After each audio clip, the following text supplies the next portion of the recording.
السلام علیکم ورحمۃ اللہ وبرکاتہ۔ اللہ کے فضل و کرم سے مجھے امید ہے کہ آپ بالکل ٹھیک ٹھاک ہوں گے۔ اللہ تعالیٰ آپ کو صحت اور عافیت والی زندگی دے اور ہر مشکل سے آپ کو بچائے، اور آپ کا ہر آنے والا دن آپ کے لیے خوشگوار ہو۔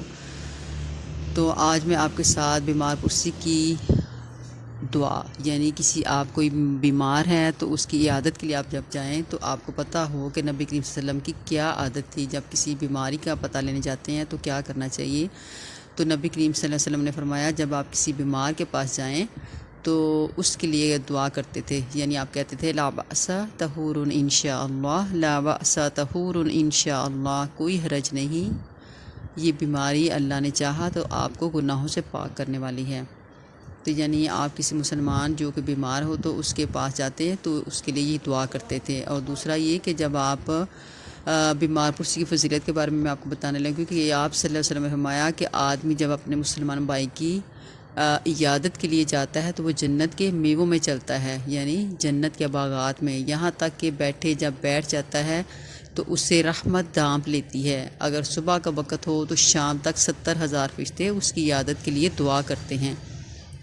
اور اگر شام کا وقت ہو تو 70,000 فرشتے صبح تک اس کے لیے دعا کرتے رہتے ہیں۔ دیکھیں اتنی بڑی فضیلت ہے کسی بیمار کی عیادت کے لیے آپ جاتے ہیں تو کوشش کریں کہ جب آپ اس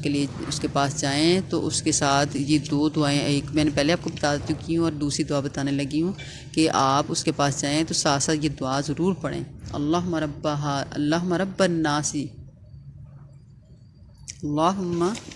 اذہب البأس رب الناس، اذہب البأس رب الناس واشف انت الشافی لا شفاء الا شفاؤک شفاء لا یغادر سقما، کہ اے لوگوں کے رب تکلیف دور کر دے، شفاعت تیری ہی ہے،